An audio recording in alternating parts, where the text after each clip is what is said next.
L'effondrement des immeubles dans la cité phocéenne a ravivé un douloureux souvenir à Romans-sur-Isère, dans la Drôme.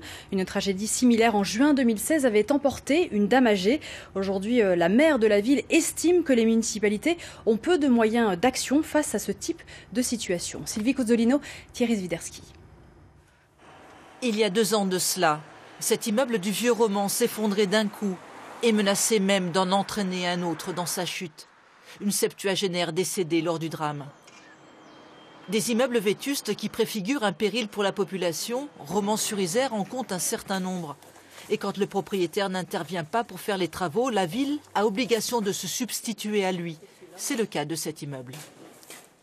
Vu que les propriétaires ont été en carence, ils n'ont pas fait les travaux, la ville de Romans en fait, a réalisé les travaux d'office pour sécuriser l'immeuble. Les planchers risquaient de s'effondrer et donc à la suite de faire tomber la façade de l'immeuble et d'emporter tous les autres bâtiments dans un effet domino. Un peu plus loin, dans cette même rue, un bâti très dégradé.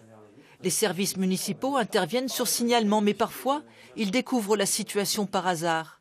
Ici, des infiltrations d'eau ont détruit la structure de ce logement très ancien. On a 33 km² de surface à Romans-sur-Isère, plusieurs centaines, pour ne pas dire plusieurs milliers d'immeubles et de bâtis. Donc comment voulez-vous qu'on puisse contrôler de manière humaine et systématique tous ces logements? Ce n'est absolument pas possible, d'où la nécessité de peut-être penser à un système de contrôle automatique dans le cadre de ventes, dans le cadre de travaux d'envergure.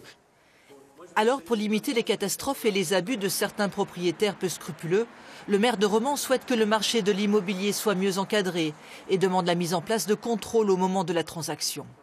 Il faudrait un diagnostic structurel qui puisse vraiment préciser ce qu'est l'état objectif en termes de structure de ce bâtiment et à son terme dire ben voilà, la vente est possible ou elle ne l'est pas au regard de l'état de ce bâtiment. À Romans, remettre en état le centre historique qui date du Moyen-Âge n'est pas une mince affaire.